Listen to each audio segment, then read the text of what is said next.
Hello everyone, welcome back to my channel. Bihar में जो 94,000 शिक्षकों की बहाली का प्रक्रिया चल रहा है उसमें प्रमाण पत्र के सत्यापन का कार्य चल रहा है। तो प्रमाण पत्र सत्यापन के लिए अवसर भेजने की कवायद जो है हुई तेज। प्रमाण पत्रों की छंटनी प्रक्रिया पूरी। बिहार, यूपी और सीबीएसई के प्रमाण पत्र शामिल। तो इसमें छंटनी का कार्य जो है प्रमाण पत्र का वो पूरा हो गया है। जैसे अलग अलग बोर्ड का, अलग अलग यूनिवर्सिटी का जो सर्टिफिकेट है उसके छंटनी का काम हो गया है। साथ ही ये जो पंचायत चुनाव चल रहा है तो पंचायत चुनाव की वजह से परेशानियां तो इसमें आएगी ही, क्योंकि ज़्यादातर अधिकारी जो है पंचायत चुनाव में लगे हुए हैं। तो यह जो प्रमाण पत्र का सत्यापन है किसी चुनौती से कम नहीं है अभी के टाइम में करना। पंचायत चुनाव की वजह से प्रमाण पत्र सत्यापन चुनौती से कम नहीं। जिले के पंचायत चुनाव अभी सिर्फ एक प्रखंड में ही संपन्न हुआ है। छपरा का है न्यूज़। 19 प्रखंडों में पंचायत चुनाव की प्रक्रिया चल रही है। ऐसे में शिक्षा विभाग के अधिकारी भी चुनाव कार्य में व्यस्त है, जिसकी वजह से विभिन्न संस्थानों में जाकर अभ्यर्थियों के प्रमाण पत्र का सत्यापन जो है बहुत आसान नहीं होगा।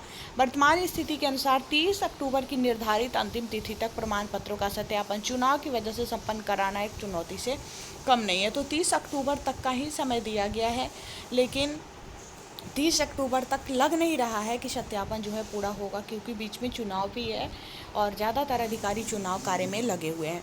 जिले में छठे चरण के अंतर्गत काउंसलिंग करवा चुके प्रारंभिक विद्यालय के 768 अभ्यर्थियों को नियोजन पत्र देने की कवायद जो है तेज हो गई है। शिक्षा विभाग के द्वारा जारी की गई गाइडलाइन के आधार पर जिला स्तर पर ही पदाधिकारियों को आवंटित करते हुए संबंधित अभ्यर्थियों का प्रमाण पत्र सत्यापन करवाने के लिए विभिन्न संस्थानों में भेजा जाएगा, ताकि शिक्षा विभाग के स्तर पर 30 अक्टूबर की निर्धारित डेडलाइन में चयनित अभ्यर्थियों को नियोजन पत्र दिया जा सके। सूत्रों की माने तो जिला शिक्षा विभाग चयनित अभ्यर्थियों के प्रमाण पत्र को संस्थान के अनुसार छंटनी कर चुका है।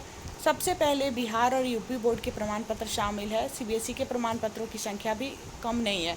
ऐसे में राज्य के अंदर और बाहर के संस्थानों के प्रमाण पत्र के सत्यापन के लिए पदाधिकारियों की संख्या जो है बढ़ानी पड़ेगी। तो जो संस्थान है, अलग अलग संस्थानों का सर्टिफिकेट बहुत ज़्यादा है। जैसे बोर्ड को ही देख लीजिए या फिर यूनिवर्सिटी, उसमें बहुत सारे लोग ऐसे भी हैं जो बीटेक किए हुए हैं, अलग अलग यूनिवर्सिटी से किए हुए हैं।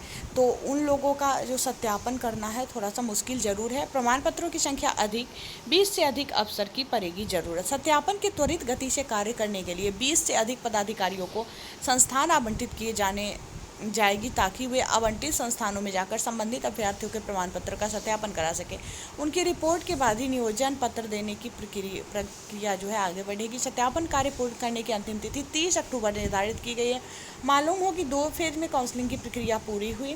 चयनित अभ्यर्थियों की सूची शिक्षा विभाग के आदेशानुसार पोर्टल पर अपलोड की जा रही थी, ताकि केंद्रीयकृत व्यवस्था के अंतर्गत निदेशालय स्तर पर ही प्रमाण पत्रों का सत्यापन किया जाए। लेकिन अभ्यर्थियों की डिमांड को देखते हुए प्रमाण पत्र सत्यापन में हो रही देरी की वजह से शिक्षा विभाग ने अपना निर्णय बदल लिया और जिला शिक्षा कार्यालय में ही प्रमाण पत्र सत्यापन के लिए पूरी जिम्मेदारी सौंप दी। और ऐसा इसलिए किया गया, पहले था कि मतलब राज्य स्तर पर ही एक वो बना भी था पोर्टल, वहाँ से ही सारा डॉक्यूमेंट का सत्यापन होगा।